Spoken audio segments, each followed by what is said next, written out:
Hey everyone, it's Pastor Paul Krampitz, and welcome back to those of you that have been with us for the first editions of our journey through Luther's Small Catechism. We continue on in our encounter with the Ten Commandments, today with the fourth commandment.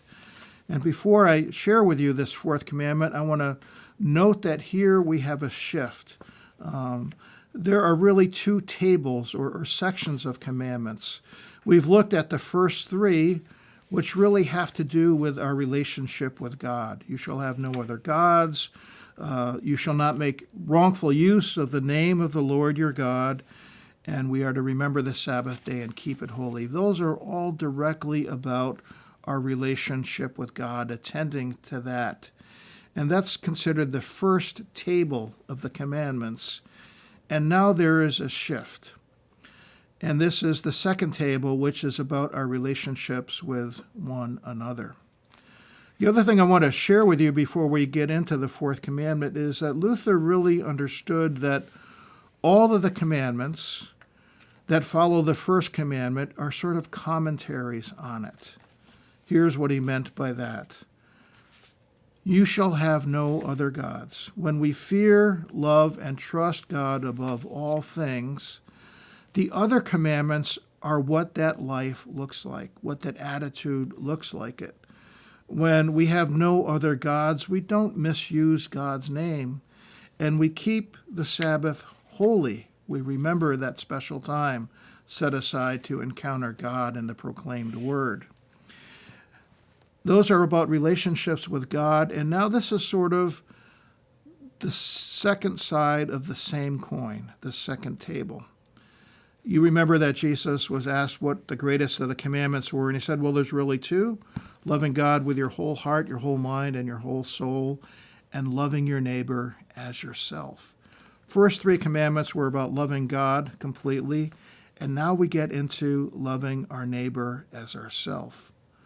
Luther also thought that these commandments were listed in order of priority. And so notice which commandment amongst those that deal with our relationships with others is first.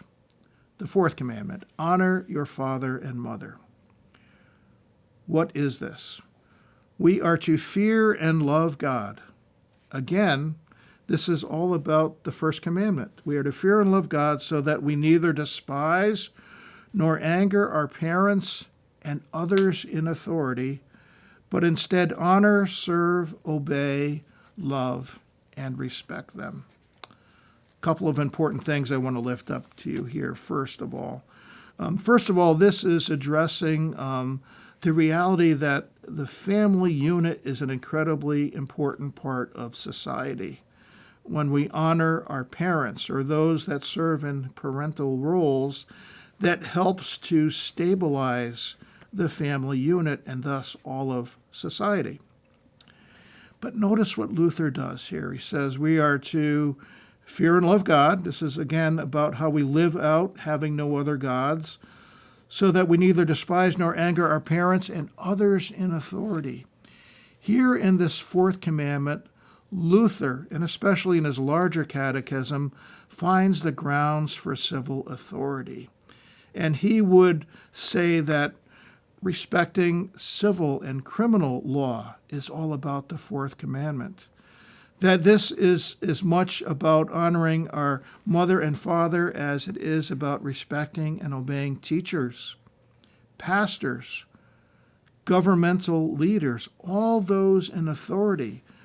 God puts those people in those positions of authority, and we are to respect, if not the person individually, the office that we hold. Indeed, Luther says that we are to honor, serve, obey, love, and respect them.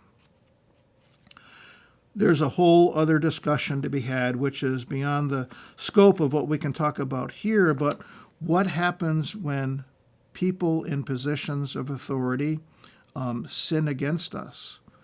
What does this mean when we've had an abusive parent, or when police officers act improperly, or when elected officials act dishonorably and against the interest of our country. That's a whole topic about Christian ethics and civil disobedience that you might be interested in thinking about with me at some time. But today, what I want to leave you with here is that at the very heart of what it means to love our neighbors as ourselves, it begins with those who have been placed in positions of trust and authority over us, including our parents and others in authority, and that God calls upon us to honor the important role that they have in our lives. May we honor all those in authority over us. May God give those people wisdom to act in ways that are according to God's will and for the benefit of all.